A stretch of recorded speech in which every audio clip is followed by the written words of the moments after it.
अस्सलामुअलैकुम।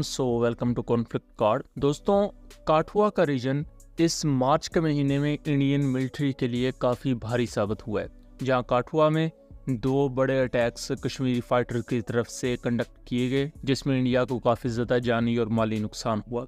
यहाँ तक कि इंडियन डीजी पुलिस जो है नलीन प्रभात, वो तो यहाँ तक बौखला गए कि उन्होंने ऑफिशियली मीडिया के सामने ये कह दिया कि पाकिस्तान आर्मी आई थी और या पाकिस्तान की जो स्पेशल फोर्सेस थी वो आई थी, उन्होंने यहाँ सर्जिकल स्ट्राइक कंडक्ट की और फिर वो चली गई।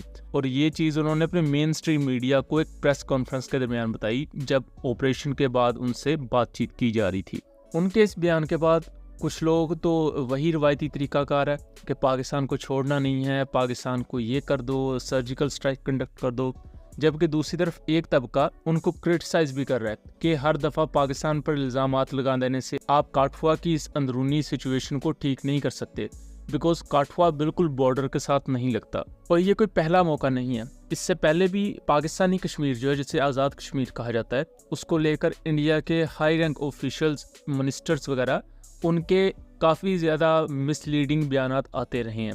तो ये सेंस वहीं से प्रिवेल करती आ रही है कि जब भी इंडिया को ज़्यादा नुकसान होगा कश्मीर में, तो वो इसका इल्ज़ाम डायरेक्टली पाकिस्तान पर लगा देंगे। तो इस तरह इंडिया की सिक्योरिटी फोर्सेस पर जो एक चीज़ का मलबा गिरना था, तनकीद होनी थी, उस तनकीद से इनकी जान छूट जाती है। अब ये दो बड़े अटैक्स थे कहाँ और ये किस किस जगह पर हुए, तो दोस्तों मैं इसकी थोड़ी सी आपको टाइमलाइन बताऊं तो काठुआ के रीजन में मार्च के महीने में पहला अटैक होता है 21 से 24 मार्च के दरमियान। ये हीरानगर के एरिया में होता है, जो कि काठुआ में ही मौजूद है। इसमें एक इंडियन सोल्जर मारा जाता है, 2 जख्मी होते हैं, लेकिन इस चीज़ को इंडियन मीडिया ऑफिशियली एक्सेप्ट नहीं करता।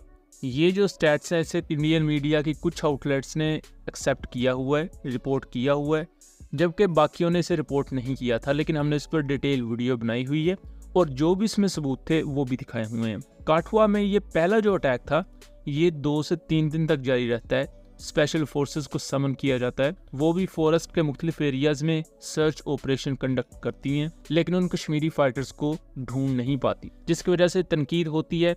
उसके साथ साथ ये चीज़ भी खुल के आ जाती है कि जो स्पेशल फोर्सेस का वो एसेंस है, वो कहीं ना कहीं इंडिया में इस वक्त नहीं मिल पा रहा, जिसकी वजह से इस तरह के जो फाइटर्स है, जिनके पास कोई प्रॉपर स्पेशल ट्रेनिंग भी नहीं है, वो इंडियन स्पेशल फोर्सेस को उन्होंने तिगनी का नाच नचवाया हुआ है। उसके बाद दूसरा बड़ा अटैक होता है 26 से 27 मार्च के दरमियान, जो कि इवेंचुअली 28 मार्च तक जारी रहता है। ये पहले इनकाउंटर की निस्बत एक बड़ा इनकाउंटर था। यहाँ शुरू में इंफॉर्मेशन ये आती है कि 2 कश्मीरी फाइटर्स को न्यूट्रलाइज किया गया है और उसके साथ साथ 5 इंडियन सोल्जर्स जख्मी हैं। बट लेटर ऑन 28 मार्च को इस चीज़ की कंफर्मेशन आ जाती है कि 3 इंडियन सोल्जर्स मारे गए हैं, जबकि 2 कश्मीरी फाइटर्स को न्यूट्रलाइज किए जाने की इतलात हैं और मल्टीपल इंडियन सोल्जर्स जख्मी हुए हैं। लेकिन यहाँ भी जो इंडियन मीडिया के अपने क्लेम्स हैं, उनमें काफ़ी तजाद है। यानी कि आप एनडीटीवी की इस रिपोर्ट को देखें, वो कह रहे हैं कि 4 इंडियन सोल्जर्स मरे हैं, जबकि दूसरी तरफ आप दूसरे इंडियन आउटलेट्स को देखें तो वो 3 इंडियन सोल्जर्स के मरने की इतलात दे रहे हैं। और जबकि जो प्रो कश्मीर ओसेंट्स हैं, उनकी रिपोर्टिंग को आप यहाँ देखें तो वो 20 इंडियन सोल्जर्स को मारने का क्लेम कर रहे हैं। और इसके साथ साथ जो 3 कश्मीरी फाइटर्स हैं, वो भी अपनी जान गवा बैठे हैं। अब इस वक्त ये जो क्लेम्स की एक वॉर है, अगर तो ये जो 20 इंडियन सोल्जर्स मारे जाने का क्लेम है, ये कोई छोटा क्लेम तो है नहीं। और दूसरी तरफ इसको बहुत ज़्यादा सपोर्ट इस वजह से भी मिल रही है सोशल मीडिया पर, और लोग इसको सही इस वजह से मान रहे हैं बिकॉज इंडियन मीडिया का जो मेन स्ट्रीम मीडिया है, उसके अपने क्लेम्स में काफ़ी तजादात है। जैसा कि मैंने आपको एनडीटीवी की रिपोर्ट दिखाई, और बाकी इंडियन मीडिया को देखें, वो 3 क्लेम कर रहे हैं, जबकि एनडीटीवी 4 इंडियन सोल्जर्स की कैजुअलिटीज़ को रिपोर्ट कर रहा है। अब इसी दौरान ये जो नया कट्टा खुल चुका है, जहाँ इंडिया के डीजी पुलिस नलीन प्रभात कह रहे हैं कि Pakistan army Indian occupied Kashmir में थी और उन्होंने ये सर्जिकल स्ट्राइक की है। 23 तारीख को सान्याल में शाम के वक्त एक दंपति ने पाकिस्तानियों को देखा। वो खबर साथों साथ पुलिस को बताई गई और आप ये देख सकते हैं कि ये पाकिस्तानी क्या थे या कैसे थे।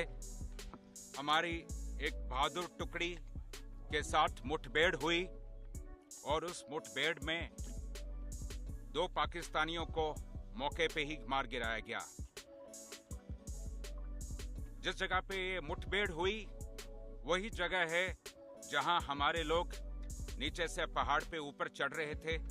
डोमिनेटिंग पोजीशन का फायदा उठा के पाकिस्तानियों ने क्लियर लाइन ऑफ साइट की वजह से हमारे 4 बहादुरों को शहीद किया है।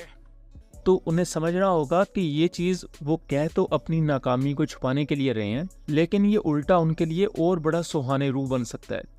आप इनडायरेक्टली ये मान रहे हैं कि एक फॉरेन मुल्क की फोर्सेस आपके मुल्क में आई, उन्होंने अटैक कंडक्ट किए, पूरा महीना भी वो रही और आपके कई सोल्जर्स उन्होंने मारे, फिर वो बड़े आराम से चली गई।